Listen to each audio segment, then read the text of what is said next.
Marissa, thank you. Today, Pfizer and their partner BioNTech are expecting to file for emergency use of their COVID-19 vaccine. That would make the vaccine available as soon as next month.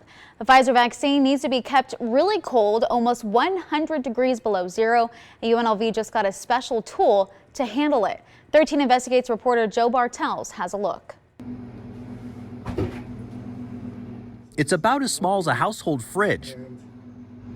But this sub-zero machine will make a big difference when the Pfizer vaccine or similar COVID vaccine are ready. Interestingly, requires a minus 81 degrees Celsius. For those of you who don't remember your metric system, that's minus 90 degrees Fahrenheit. In other words, really cold. Dr. Michael Gardner with the UNLV School of Medicine says the Pfizer vaccine uses new technology called mRNA and needs special handling to be kept so cold. This freezer can hold up to 50,000 doses, which will turn UNLV into a hub for storage and vaccine distribution. And there are, a limited number of those freezers across the country. There's a limited number of those freezers in Nevada and in Las Vegas, in Clark County. Officials say the race for a vaccine is unlike anything the world has ever seen. Typically, the process takes years. A viable COVID vaccine from development to distribution has taken about 10 months. A total of 6 U.S.-based vaccines are being investigated. 4 are nearly done with late-stage testing. The day after one of these vaccines is approved, we'll be shipping vaccines to the American people, and within a day after that, we'll be seeing those vaccines injected into Americans. Here's how Operation Warp Speed distribution will look like.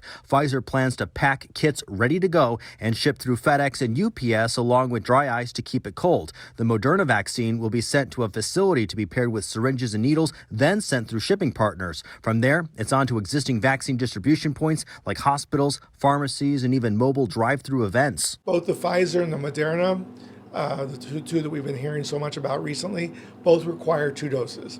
And that logistically is more difficult. Dr. Gardner says the 2 doses are given a few weeks apart, which means mobilizing the effort twice. 250 million Americans or so would need to be vaccinated in order to achieve herd immunity, a point in which the general population would be considered safe from uncontrolled spread. That means we need 500 million syringes, 500 million needles. Clearly, this is a vaccination effort like we've never done before. Other vaccines, including one from Johnson & Johnson, requires a single shot but doesn't have to be kept nearly as cold. It can be kept in medical chillers like this one, which are more widely available. Vaccine is not as far along in the testing process, though. Certainly by Memorial Day, I'm hoping, in April, that we can be, start rolling this out. And with a little luck, we'll be able to vaccinate a lot of folk, by midsummer. Authorities say the vaccines will be distributed in phases, with healthcare workers, those in nursing homes, first responders, and high-risk people first. Teachers, school staff, and older adults next, and then the general public.